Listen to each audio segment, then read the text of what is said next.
Li Bakurê Kurdistan û Tirkiyeyê proseya serîlêdana dersa Kurdî ya hilbijare berdewam dike. Rêveber û endamên Partiya Azadiya Kurdistanê PAKê êlekên ku bi Kurdiya kurmancî û zazakî li ser zimanê me hebûna me ye hatibûn nivîsandin wergirtin û bi belavokan bang li welatiyan kirin ku zarokên wan dersa Kurdî ya hilbijare bibijêrin. Bangaziya me em dibêjin ku yani xelkê me bira pê bihese zarokê xwe dibistanan da dersa zimanê dayika xwe bira hilbijartî bikin. Bangaziya me ji xelkê me re ji gelê me re eviya ye. Tabii eviya nebese. Yani em bêjin tenê dersê bijarşî di heftê de 2 saet nebese. Bangaziya me jî ev e, daxwaziya me jî ev e ku zimanê Kurdî bibe zimanê fermî. Yani ji bo pêşerojê em van hewlan dixwazin bidin. Ew heq û mafê Kurdayê.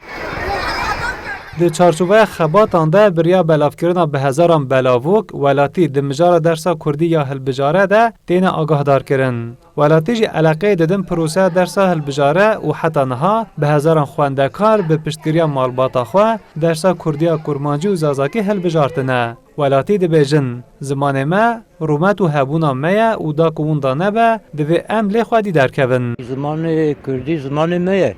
Gerek em te bi hev re bi zimanê xwe, zimanê dayikê em bi zimanê xwe xeber din, bi zimanê xwe perwerde bibin yani bi zimanê me em gerek zimanê xwe hinda nekin yani. Yani zimanê me gerek tune nekin, em hinda nekin. Herkes ki bi zarokê xwe, li mala xwe bişîne zimanê dayika xwe yani. Daxwaziya me zimanê Kurdî biraz serbest be. Okula da eğitimayı bedane. Daxwaziya me ev e. Millete Kurd biraz geç zimanê xwe di mala xwe de ji xeber de. Bir gedê xwe re ji gava xeber din ew ne ji bîrkirine ew dewam bike.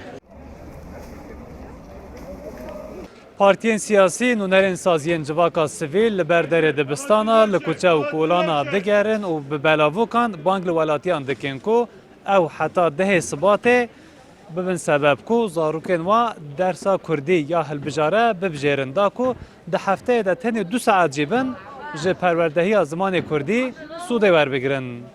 Hesen Kako, Kurdistan 24, Diyarbekir.